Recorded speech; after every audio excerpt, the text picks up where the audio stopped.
हमें जिंदगी भर याद रहेगा। हमें चाहिए एक बूट, धांसू स्क्रिप्ट, सांपों का खिलाड़ी और एक असली सांप।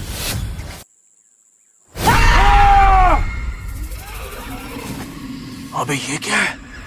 तो वेलकम बैक गाइज। आज की इस वीडियो में मैं आपको हॉलीवुड की top 9 best action adventure science fiction horror movies के बारे में बताने वाला हूँ, जिन मूवीज के अंदर आपको बहुत ही कमाल की स्टोरी देखने को मिलेगी। तो अगर आप भी अपने फ्री टाइम में एक बढ़िया सी हॉलीवुड मूवी देखना चाहते हो, वो भी हिंदी लैंग्वेज में, तो वीडियो को बिना स्किप किए एंड तक जरूर देखना। तो चलिए बिना किसी देरी के वीडियो की शुरुआत करते हैं एक बहुत ही कमाल की एक्शन एडवेंचर मूवी से, जिसका नाम है लैंड ऑफ बैड। ये 2024 में रिलीज हुई एक एक्शन एडवेंचर थ्रिलर मूवी है, जिसे IMDb की तरफ से 6.4 आउट ऑफ 10 की रेटिंग मिली हुई है। अब इस मूवी के अंदर में स्टोरी दिखाई जाती है एक डेल्टा फोर्स की, यानी कि कुछ अमेरिकन सोल्जर्स की, जिन्हें एक दिन मिशन दिया जाता है एक आइलैंड के ऊपर जाके एक अमेरिकन एजेंट को बचाने का, जिसे कुछ बहुत ही खतरनाक टेररिस्ट लोगों ने किडनैप करके रखा हुआ है। और अब ऐसे में ये डेल्टा फोर्स निकल जाती है उस आइलैंड के ऊपर अपने इस मिशन को पूरा करने के लिए। लेकिन ऐसे में उस आइलैंड के ऊपर जाने के बाद अचानक से इन लोगों के ऊपर अटैक हो जाता है, जिसकी वजह से इनमें से एक सोल्जर के अलावा बाकी सारे सोल्जर वहाँ पे मारे जाते हैं। अब ऐसे में ये एक लौता सोल्जर इस आइलैंड के ऊपर फंसा हुआ है, लेकिन इसके बावजूद भी वो डिसाइड करता है कि वो कैसे भी करके अपने इस मिशन को पूरा करके रहेगा। तो अब आखिर क्या ये एक लौता सोल्जर अपने इस मिशन को पूरा कर पाएगा, और आखिर ये इस आइलैंड के ऊपर किस तरह से सरवाइव करता है, वही सब कहानी जानने के लिए आप इस मूवी को देख सकते हो। अब इस मूवी के अंदर आपको बहुत ही कमाल के एक्शन सीन देखने को मिलेंगे, साथ ही अच्छा खासा एडवेंचर भी देखने को मिल जाएगा। तो अगर आप एक ऐसी मूवी देखना चाहते हो जिसके अंदर आपको एक्शन, थ्रिल, सर्वाइवल और कमाल का जंगल एडवेंचर देखने को मिले, तो ये मूवी आपके लिए परफेक्ट रहेगी। और फिलहाल आप इस मूवी को हिंदी लैंग्वेज के साथ जियो हॉटस्टार साथ ही प्राइम वीडियो पे देख सकते हो। तो चलिए बात करते हैं नंबर 8 मूवी की, जिसका नाम है कांतार। ये 2023 में रिलीज हुई एक एक्शन थ्रिलर मूवी है, जिसे IMDb की तरफ से 6.1 आउट ऑफ 10 की रेटिंग मिली हुई है। इस मूवी के अंदर हमें कहानी दिखाई जाती है टॉम नाम के एक अंडरकवर CIA एजेंट की, जिसे एक दिन अफगानिस्तान में भेजा जाता है एक बहुत ही बड़े मिशन को पूरा करने के लिए। अब ऐसे में टॉम अपने सीक्रेट मिशन को पूरा करने के लिए अफगानिस्तान चला जाता है, लेकिन कहानी में ट्विस्ट बताया है जब वहाँ पे जाने के बाद अचानक से उसका मिशन और उसकी आइडेंटिटी एक्सपोज हो जाती है, जिसकी वजह से अफगानिस्तान की पूरी पुलिस फोर्स उसके पीछे पड़ जाती है उसे मारने के लिए। तो अब ऐसे में टॉम अपने आप को उन लोगों से कैसे बचाएगा, और आखिर क्या वो अपने मिशन को पूरा करके अपनी कंट्री में वापस लौट पाएगा, और आखिर उसका मिशन क्या है, वही सब कहानी जानने के लिए आप इस मूवी को देख सकते हो। अब मैंने सिर्फ आपको यहाँ पे मूवी की बेसिक कहानी बताई है। असल में मूवी के अंदर आपको काफी कमाल की स्टोरी और बहुत ही तगड़े लेवल के एक्शन सीन देखने को मिलेंगे। अगर आप एक बढ़िया सी नॉन स्टॉप एक्शन वाली मूवी देखना चाहते हो, तो आप इस मूवी को बिल्कुल भी मिस मत करना। और फिलहाल आप इस मूवी को हिंदी लैंग्वेज के साथ Amazon प्राइम वीडियो पे देख सकते हो। तो अब बात करते हैं नंबर 7 मूवी की, जिसका नाम है गोल्डा। ये 2023 में रिलीज हुई एक एक्शन वॉर मूवी है, जिसे IMDb की तरफ से 6 आउट ऑफ 10 की रेटिंग मिली हुई है। इस मूवी के अंदर हमें कहानी दिखाई जाती है 1970 की, जहाँ पे इसराइल के ऊपर अचानक से एक दिन अटैक हो जाता है। अब ऐसे में उस टाइम पे इसराइल की प्राइम मिनिस्टर, जिसका नाम गोल्डा है, आखिर वो इन सारी चीजों को किस तरह से मैनेज करती है, और आखिर किस तरह से वो अपने देश को, अपनी कंट्री को बचाती है, वही सब कहानी जानने के लिए आप इस मूवी को देख सकते हो। अब मैं आपको पहले ही बता दूं कि ये मूवी हर किसी के लिए नहीं बनी। अगर आपको हिस्टोरिकल वॉर मूवीज देखना पसंद है, या फिर अगर आपको रियल स्टोरी के ऊपर बनी हुई बायोपिक मूवीज देखना पसंद है, तभी आप इस मूवी को वन टाइम वॉच के लिए ट्राई कर सकते हो। और अगर आप इस मूवी को देखना चाहो, तो आप इस मूवी को हिंदी लैंग्वेज के साथ प्राइम वीडियो पे देख सकते हो। आपने अभी तक चैनल को सब्सक्राइब नहीं किया, तो प्लीज यार चैनल को सब्सक्राइब करके पास में जो बेल आइकन है उसे ऑन करके ऑल पे सेट कर देना। और अगर आज का ये वीडियो आपको अच्छा लगे, तो वीडियो को भी एक लाइक कर देना। तो चलिए बात करते हैं नंबर 6 मूवी की, जिसका नाम है द कर्स। ये 2021 में रिलीज हुई एक हॉरर थ्रिलर मूवी है, जिसे IMDb की तरफ से 6.2 आउट ऑफ 10 की रेटिंग मिली हुई है। इस मूवी के अंदर हमें कहानी दिखाई जाती है 19th सेंचुरी की, जहाँ पे फ्रांस के एक छोटे से गाँव के अंदर अचानक से बहुत ही अजीब तरह की चीजें होने लग जाती है। अब ऐसे में इस गाँव के अंदर देर रात को बहुत ही अजीब तरह के मॉन्स्टर या फिर क्रिएचर आते हैं, और वो गाँव वालों को जान से मार देते हैं। अब ऐसे में इस केस को इन्वेस्टिगेट करने के लिए शहर से एक आदमी को बुलाया जाता है, लेकिन जब यहाँ पे आके वो इस केस को इन्वेस्टिगेट करता है, उसके साथ भी बहुत ही अजीब तरह की चीजें होने लग जाती है। तो अब आखिर इस गांव के अंदर अचानक से ये सारी चीजें क्यों हो रही है, आखिर इसके पीछे की मिस्ट्री क्या है, और आगे मूवी के अंदर क्या कुछ होता है, वही सब कहानी जानने के लिए आप इस मूवी को देख सकते हो। अब मैंने सिर्फ आपको यहाँ पे मूवी की बेसिक कहानी बताई है। असल में मूवी के अंदर आपको काफी कमाल की स्टोरी और बहुत ही कमाल के ट्विस्ट देखने को मिलेंगे। अगर आप एक बढ़िया सी हॉरर मूवी देखना चाहते हो जो कि आपको डराने में कामयाब हो, तो ये मूवी आपके लिए परफेक्ट रहेगी। और आप इस मूवी को हिंदी लैंग्वेज के साथ जियो हॉटस्टार पे देख सकते सकते हो। तो अब बात करते हैं नंबर 5 मूवी की, जिसका नाम है बैड कैट। ये 2016 में रिलीज हुई एक एनिमेटेड एडवेंचर कॉमेडी मूवी है, जिसे IMDb की तरफ से 7 आउट ऑफ 10 की रेटिंग मिली हुई है। इस मूवी के अंदर हमें कहानी दिखाई जाती है शिरो नाम के एक बैड कैट के, जिसका बिहेवियर बहुत ही ज्यादा खराब होता है। अब ऐसे में एक दिन शिरो के इसी बिहेवियर की वजह से एक दिन उसके दोस्त और एक आदमी के पेट की मौत हो जाती है, जिसके बाद वो आदमी कैसे भी करके शिरो से अपना बदला लेना चाहता है, जिसकी वजह से वो आदमी शिरो और उसके बेटे के पीछे पड़ जाता है उन दोनों को मारने के लिए। तो अब ऐसे में शिरो अपने आप को और अपने बेटे को किस तरह से बचाएगा और आखिर आगे मूवी के अंदर क्या कुछ इंटरेस्टिंग चीजें होने वाली है, वो सब जानने के लिए आप इस मूवी को देख सकते हो। अब अगर आपको एनिमेटेड मूवीज देखना पसंद है जिसके अंदर आपको कमाल की कॉमेडी देखने को मिले, तो आप इस मूवी को वन टाइम वॉच के लिए ट्राई कर सकते हो। तो अब बात करते हैं नंबर 4 मूवी की, जिसका नाम है अ डार्क ट्रूथ। ये 2012 में रिलीज हुई एक एक्शन थ्रिलर मूवी है, जिसे IMDb की तरफ से 5.6 आउट ऑफ 10 की रेटिंग मिली हुई है। इस मूवी के अंदर हमें कहानी दिखाई जाती है जैक नाम के एक CIA एजेंट की, जो कि अब रिटायर हो चुका है। अब ऐसे में एक दिन जैक को एक अमीर औरत मिलने के लिए आती है और वो जैक को एक मिशन देती है, जहाँ पे उसे अफ्रीका में जाके एक आदमी को रेस्क्यू करना होगा और उसे जिंदा वापस लाना होगा। जिसके बाद जैक निकल जाता है अपने इस मिशन को पूरा करने के लिए। लेकिन ऐसे में जैक का ये मिशन इतना भी आसान नहीं होने वाला, क्योंकि जैक जिस आदमी को रेस्क्यू करने के लिए जा रहा है उस आदमी के पीछे ऑलरेडी बहुत सारे लोग पड़े हुए उसे मारने के लिए। तो अब ऐसे में क्या जैक उन लोगों का सामना करके अपने आप को और उस आदमी को जिंदा वापस ला पाएगा, और इस बीच मूवी के अंदर क्या कुछ कमाल के एक्शन सीन होते हैं, वो सब जानने के लिए आप इस मूवी को देख सकते हो। अब भले ये मूवी थोड़ी सी पुरानी है, लेकिन मूवी के अंदर आपको बहुत ही कमाल की स्टोरी और बहुत ही तगड़े लेवल के एक्शन सीन देखने को मिलेंगे। अगर आप वन टाइम वॉच के लिए एक बढ़िया सी एक्शन मूवी देखना चाहते हो तो आप इस मूवी को ट्राई कर सकते हो। और अगर आप इस मूवी को देखना चाहते हो तो इस मूवी को आप हिंदी लैंग्वेज के साथ प्राइम वीडियो पे देख सकते हो। तो बात करते हैं नंबर 3 मूवी की, जिसका नाम है स्नेक केव। ये 2023 में रिलीज हुई एक एक्शन एडवेंचर मूवी है, जिसे IMDb की तरफ से 5.4 आउट ऑफ 10 की रेटिंग मिली हुई है। इस मूवी के अंदर हमें कहानी दिखाई जाती है कुछ लोगों की, जो कि एक दिन एक एक्सीडेंट की वजह से एक मिस्टीरियस आइलैंड के ऊपर पहुंच जाते हैं। अब यहाँ पे आने के बाद इन लोगों को लगता है कि ये लोग एक नॉर्मल आइलैंड के ऊपर है और ये लोग इजीली यहाँ से निकल जाएंगे, लेकिन इसी बीच इनका सामना होता है कुछ बहुत ही बड़े मॉन्स्टर और बहुत ही बड़े सांपों से, जो कि इनके पीछे पड़ जाते हैं इन्हें मारने के लिए। तो अब ऐसे में ये लोग अपने आप को उन मॉन्स्टर और उन बड़े बड़े स्नेक से कैसे बचाएंगे और आखिर ये लोग इस मिस्टीरियस आइलैंड के ऊपर कैसे पहुंचे, आखिर क्या वो लोग यहाँ से जिंदा बाहर निकल पाएंगे या फिर नहीं, वही सब कहानी जानने के लिए आप इस मूवी को देख सकते हो। अगर आप एक बढ़िया सी एक्शन एडवेंचर वाली मूवी देखना चाहते हो तो आप इस मूवी को वन टाइम वॉच के लिए ट्राई कर सकते हो। तो बात करते हैं नंबर 2 मूवी की, जिसका नाम है डेथ प्रूफ। ये 2007 में रिलीज हुई एक एक्शन थ्रिलर मूवी है, जिसे IMDb की तरफ से 7 आउट ऑफ 10 की रेटिंग मिली हुई है। इस मूवी के अंदर हमें कहानी दिखाई जाती है एक लड़कियों के एक ग्रुप की, जो कि एक दिन एक बार के अंदर घूमने के लिए जाते हैं। अब ऐसे में उस बार के अंदर जाने के बाद इन लड़कियों की मुलाकात एक पुराने स्टंटमैन से होती है, जो कि अब बूढ़ा हो चुका है, और इसी वजह से ये लड़कियां उस बूढ़े स्टंटमैन को चैलेंज देती है अपने साथ रेसिंग करने का। लेकिन ऐसे में उस स्टंटमैन को चैलेंज देना इन लड़कियों की लाइफ की सबसे बड़ी गलती थी, क्योंकि वो स्टंटमैन कोई नॉर्मल इंसान नहीं है, वो एक साइकोपैथ किलर है, जो कि अब अपनी गाड़ी के साथ इन लड़कियों के पीछे पड़ जाता है इन्हें मारने के लिए। तो अब ऐसे में ये लड़कियां अपने आप को उस स्टंटमैन यानी कि उस साइको किलर से कैसे बचाएगी और आगे मूवी के अंदर उनके साथ क्या कुछ इंटरेस्टिंग चीजें होने वाली है, वो सब जानने के लिए आप इस मूवी को देख सकते हो। अब ये मूवी भले ही थोड़ी सी पुरानी है, लेकिन मूवी के अंदर आपको बहुत ही कमाल का सस्पेंस और थ्रिल एक्सपीरियंस करने को मिलेगा, जो डेफिनेटली आपको मूवी की एंडिंग तक बांध के रखेगा। और फिलहाल आप इस मूवी को हिंदी लैंग्वेज के साथ प्राइम वीडियो पे देख सकते हो। तो चलिए फाइनली बात करते हैं हमारी नंबर 1 मूवी की, जिसका नाम है श्रापनेल। ये 2023 में रिलीज हुई एक एक्शन थ्रिलर मूवी है, जिसे IMDb की तरफ से 5 आउट ऑफ 10 की रेटिंग मिली हुई है। इस मूवी के अंदर हमें कहानी दिखाई जाती है एक एक्स अमेरिकन सोल्जर की, जिसकी बेटी एक दिन अचानक से गायब हो जाती है। अब ऐसे में ये सोल्जर अपनी बेटी को ढूंढने की बहुत ही ज्यादा कोशिश करता है, और इसी बीच उसे पता चलता है कि सिर्फ उसकी ही बेटी नहीं, शहर में और भी बहुत सारी लोगों की बेटियां इसी तरह से गायब हो चुकी है। और इसी बीच उसे पता चलता है एक बहुत ही बड़ी गैंग के बारे में, जो कि लड़कियों का व्यापार करती है। जिसके बाद ये सोल्जर निकल जाता है उन लोगों को खत्म करने के लिए। तो अब आखिर क्या ये एक लौता सोल्जर उस पूरी गैंग का सामना कर पाएगा, और आखिर क्या वो एट द एंड अपनी बेटी को बचा पाएगा या फिर नहीं, वही सब कहानी जानने के लिए आप इस मूवी को वन टाइम वॉच के लिए ट्राई कर सकते हो। तो चलिए दोस्तों, इसी के साथ हमारी आज की वीडियो को इधर ही खत्म करते हैं। मिलते हैं और किसी नई और इंटरेस्टिंग वीडियो के साथ, तब तक के लिए टाटा बाय बाय।